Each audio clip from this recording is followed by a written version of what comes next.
ভাবুন তো, ধর্ম যদি শুধু কঠিন শাস্ত্র, পাণ্ডিত্য আর জটিল ভাষার মধ্যে আটকে থাকে, তাহলে সাধারণ মানুষ তাকে কিভাবে বুঝবে?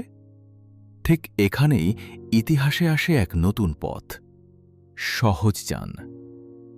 বৌদ্ধ ধর্মের প্রসারে সহজযান ছিল এক সহজ, সরল এবং মানুষের কাছাকাছি পথ। মহাযান মতে নির্বাণ লাভ করা ছিল অত্যন্ত কঠিন। তাই সহজযানীরা ভাবলেন, ধর্মকে মানুষের কাছে নিতে হলে মানুষের ভাষাতেই কথা বলতে হবে।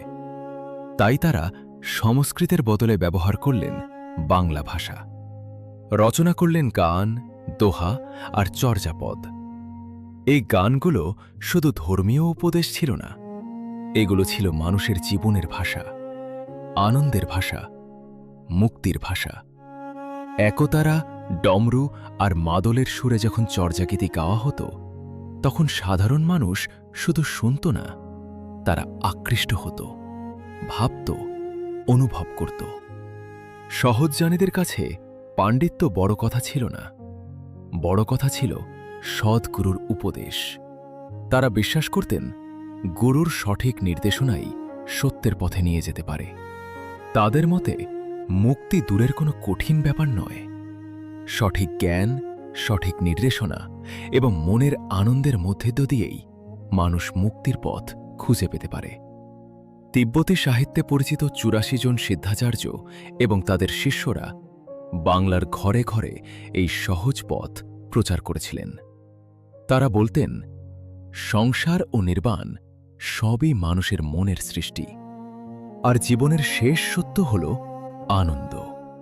এইভাবেই সহজযান শুষ্ক কৃচ্ছ সাধনার বদলে আনন্দময় গান, সহজ ভাষা আর মানবিক উপদেশের মাধ্যমে বৌদ্ধ ধর্মকে সাধারণ মানুষের হৃদয়ে পৌঁছে দিয়েছিল।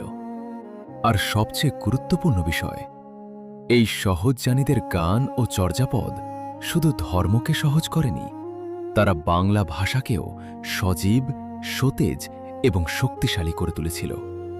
তাই চর্যাপদ শুধু সাহিত্য নয়, এটি বাংলা ভাষার শিকড়, মানুষের আত্মজাগরণের গান, আর সহজ পথে সত্য খোঁজার এক ঐতিহাসিক দলিল। সহজ পথে ডাক দিল গুরু, মানুষের ভাষায় বাণী, চর্যার সুরে জেগে উঠল মুক্তির আনন্দ খানি।